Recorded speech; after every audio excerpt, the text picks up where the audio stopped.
Berlin Wall, A Divided World, Clapperboard Emoji, Part 1, A Wall Dividing a City, a Country, and the World. In the early hours of August 13, 1961, Berliners awoke to a shocking sight. Barbed wire. Barricades. Armed guards lining the streets. Overnight, the East German government had begun construction of what would become the Berlin Wall. Its purpose? To stop the flow of people fleeing East Germany into the West. But this wall would come to symbolize much more. It wasn't just concrete and steel. It was the physical expression of the Iron Curtain that had fallen across Europe.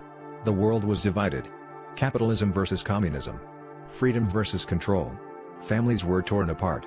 Friends suddenly found themselves living on opposite sides of an invisible war. A city was split in two, not by choice, but by force. And behind it all, was the growing tension of the Cold War. A silent battle, fought not with bullets, but with fear, propaganda, and power. But how did Berlin become the center of this global conflict? To answer that, we have to go back. Back to the end of World War II. Berlin's divided legacy. 2. How Berlin became a city divided. After the defeat of Nazi Germany in 1945, the country was split into 4 zones, each controlled by one of the Allies, the United States, the United Kingdom, France, and the Soviet Union. Berlin, although located deep inside the Soviet zone, was also divided into 4 sectors. This uneasy cooperation didn't last long. As ideological tensions grew, so did the divide between East and West. The Western Allies helped rebuild their zones with economic aid, most famously, the Marshall Plan. Meanwhile, the Soviet-controlled East faced hardship and repression. By 1949, 2 separate German states were born, the Federal Republic of Germany in the West, and the German Democratic Republic in the East. For many East Germans, life under the communist regime was unbearable. There was censorship, poverty, and secret police, the feared Stasi. Between 1949 and 1961, over 2.5 million people fled East Germany. Most escaped through Berlin, where the border was still porous. It was an open wound, bleeding the east of its people, its workers, its future. The East German government, with full support from the Soviet Union, decided it had to act. And so, in the dead of night, they began to build a wall.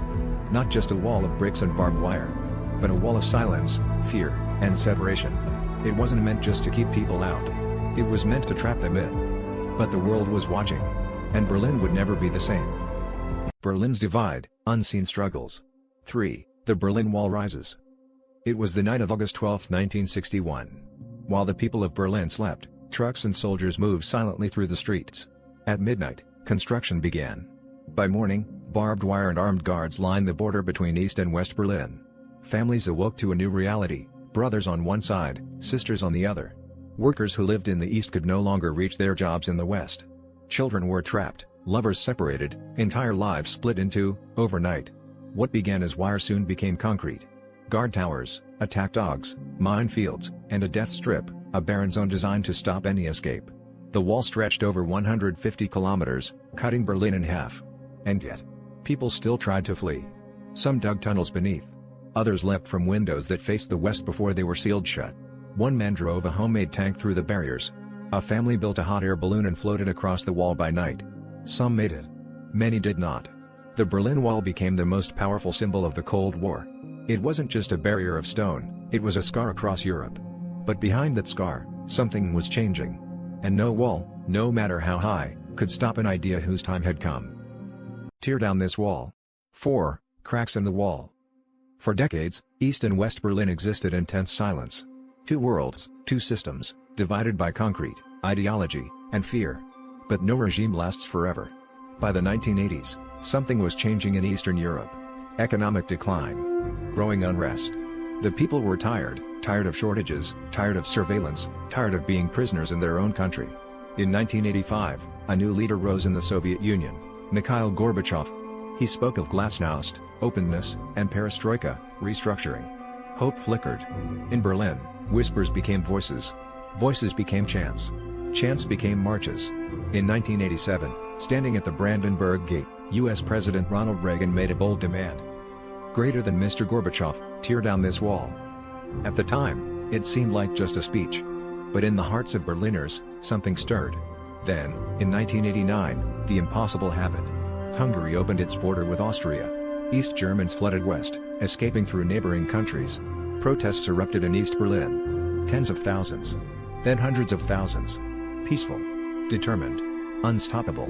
The government tried to hold on. But pressure kept building. On November 9, 1989, an East German official announced, almost by accident, that the borders were open. Confused reporters asked, when? He paused. Then said, greater than immediately. Without delay. Berlin's historic night. 5. The night the wall fell. The news spread like wildfire. Borders open? Is it true? Can we really cross? Thousands of East Berliners rushed to the checkpoints. Confused border guards had no clear orders. They made phone calls, but no one wanted to take responsibility.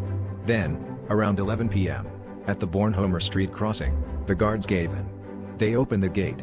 Suddenly, East met West. People cried. People laughed. Some stood in shock, unable to believe what was happening. Strangers hugged. Families reunited. Young people climbed the wall, dancing on top of it, a symbol of oppression, now transformed into a stage of freedom. West Berliners greeted them with flowers, champagne, and cheers. All through the night, the wall became a bridge.